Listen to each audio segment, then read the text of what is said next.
Hyperides. Hyperides was an Athenian logographer. He was one of the 10 Attic orators included in the Alexandrian Canon, compiled by Aristophanes of Byzantium and Aristarchus of Samothrace in the 3rd century BCE. Rise to power. Little is known about his early life except that he was the son of Glaucippus, of the deme of Colletus, and that he studied logography under Socrates.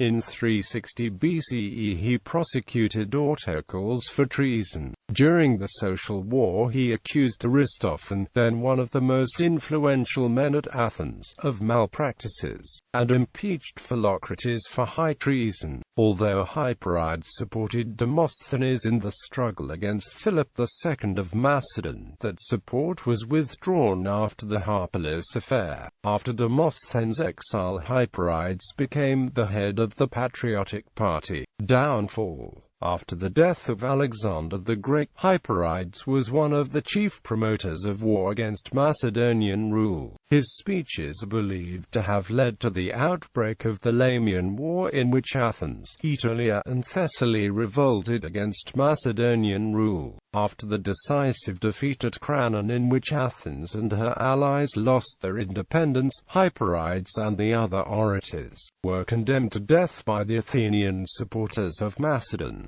Hyperides fled to Aegina only to be captured at the Temple of Poseidon. After being put to death, his body was taken to Clearne and shown to the Macedonian general Antipater before being returned to Athens for burial. Personality and oratorical style. Hyperides was an ardent pursuer of the beautiful, which in his time generally meant pleasure and luxury. His temper was easygoing and humorous, though in his development of the periodic sentence he followed Socrates. The essential tendencies of his style are those of Lysias. His diction was plain, though he occasionally indulged in long compound words probably borrowed from Middle Comedy.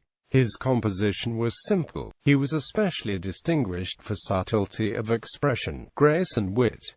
Surviving speeches. 77 speeches have been attributed to Hyperides, of which 25 were regarded as spurious by his contemporaries. It is said that a manuscript of most of the speeches survived as late as the 15th century in the library of Matthias Corvinus, king of Hungary, but was later destroyed after the capture of Buda by the Turks in the 16th century.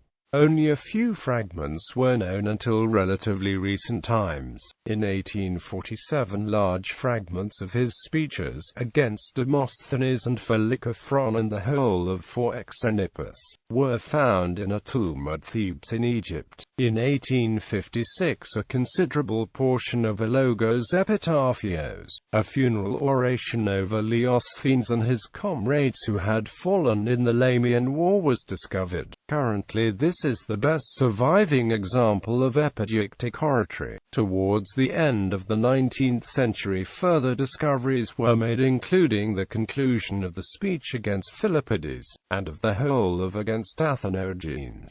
New discoveries. In 2002, Natalie Chernetska of Trinity College, Cambridge, discovered fragments of 2 speeches of Hyperides, which had been considered lost, in the Archimedes palimpsest. These were from the Against Timandros and Against Dianders. Chernetska's discovery led to a publication on the subject in the Zeitschrift für Papyrology und Epigraphic. This prompted the establishment of a working group under the auspices of the British Academy, which includes scholars from the UK, Hungary and the US. In 2006, the Archimedes Palimpsest project, together with images at Stanford University, used powerful X-ray fluorescence imaging to read the final pages of the palimpsest, which contained the material by Hyperides.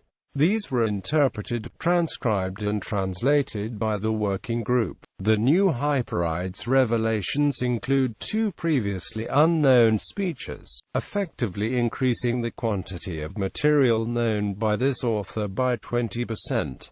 Lost speeches. Among the speeches not yet recovered is the Deliacus, in which the presidency of the Delian temple claimed by both Athens and Chios, which was adjudged by the Amphictyonic League to Athens. Also missing is the speech in which he defended the illustrious courtesan Phryne on a capital charge. According to Plutarch and Athenaeus, the speech climaxed with Hyperides stripping off her clothing to reveal her naked breasts, in the face of which the judges found it impossible to condemn her. Assessment. William Noel, the curator of manuscripts and rare books at the Walters Art Museum in Baltimore, Maryland, and the director of the Archimedes Palimpsest project, called Hyperides one of the great foundational figures of Greek democracy and the golden age of Athenian democracy, the foundational democracy of all democracy.